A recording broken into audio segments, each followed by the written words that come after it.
This is ground affected. My name is Brent, and welcome to sticking something into your mouth that's way too hot. Now you gotta go. And in this video, I want to show you guys exactly how I go about getting my work done in a limited space. Yes, I've taken over my lounge, and no, there's nothing anybody can do about it. So the first area of interest is going to be my printing area.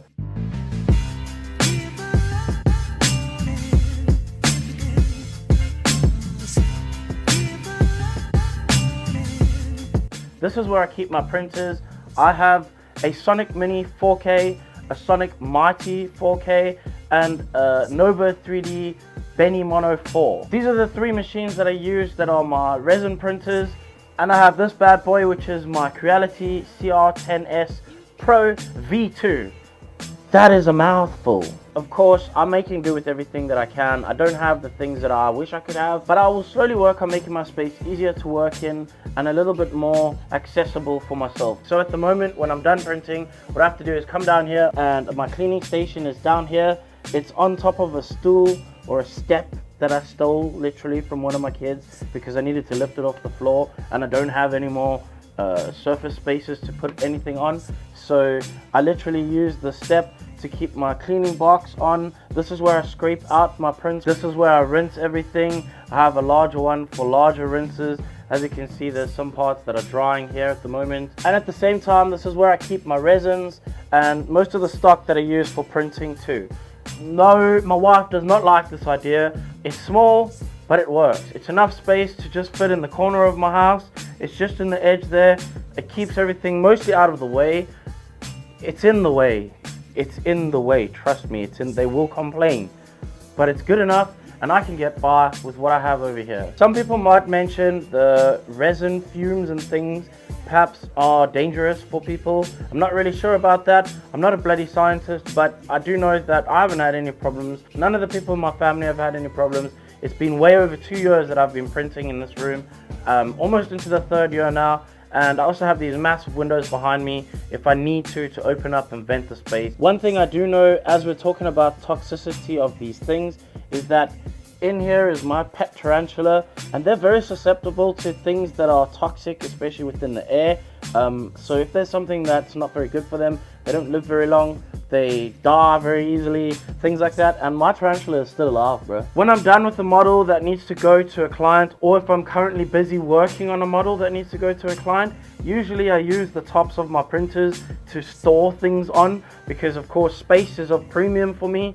So that is a new shelf, and it has to be obviously removed every time I use the machine and put back on again when I'm not using the machine. So currently, while space is a premium, this is where I keep things. This is a Groot that I just recently done in one of my videos. He needs to go to his new home, but that's only going to happen in the next week or so. And this is a I still haven't learned how to say his name, but this is a demon from Djinn Wars. There's actually two of them. This is the second one. I have to do two of these guys because that's exactly what they asked me to do. They wanted two of those demons. So I'm busy working currently on 1 and 2, which is on the table. So I'll briefly show you what I have on my shelves. This is my own personal collection.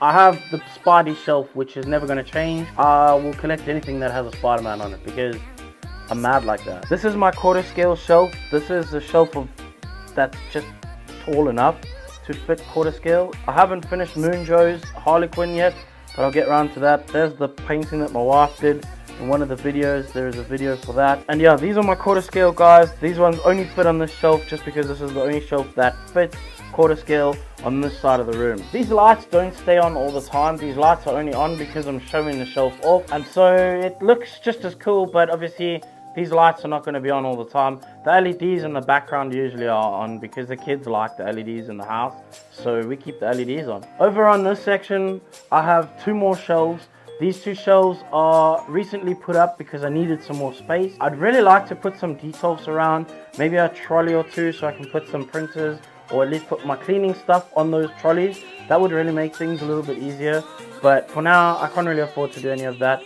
So things are staying as they are for now. Don't tell my wife I'm standing on the couch to show you this. So this is one of my shelves.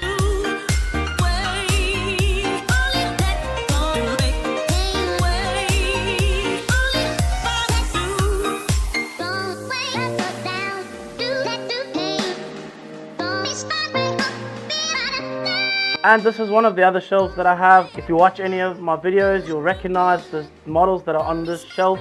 These are some of my recent ones that I've completed, and of course I had to put up a shelf. Don't tell my landlord because I'm not supposed to do that. And now we get to my workstation, where I actually work, where I paint and do everything that I do that you see in the videos. So usually this would be the position that the camera would be in. This would be where it would be essentially, but this is not the camera that I use normally. And I have my lights so that I can put my lights into space when I need. I also have a rig so that I can rig up my camera. Okay, well I used to have a rig. A lot has changed between that last shot and this shot. Basically, I'm gonna have to rebuild the mount, or at least try and order a new mount so that I can put my camera back, because I used to have a rig. I don't have a rig anymore. But this is my workspace. I'm busy working on something for Djinn Wars currently at the moment. It looks like a heck of a mess, and this is why you don't see all of this stuff usually in the videos. I change this brown paper when it gets destroyed. I feel like it's a bit of a waste if I had to change it every single time I do a new video, just because I don't want to waste so much paper. And if you've watched any of my videos, you know that it's always a mess. Also, you may notice that the sound is a little bit different. I also had to get rid of the lavalier mic.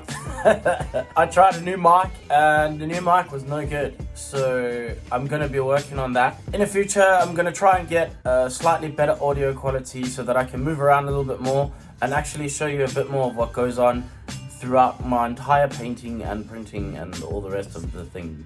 If you liked the video, give it a thumbs up. If you want to see more content like this in the future, then click the subscribe button. And don't forget, I have a Patreon as well, where you get nothing, but you do get exclusive access to the Discord, in which we speak every day, bro. But actually, the best way for you to support the videos is to just watch more of my videos. Click the like, click subscribe, and if you don't like any of it, we all already know.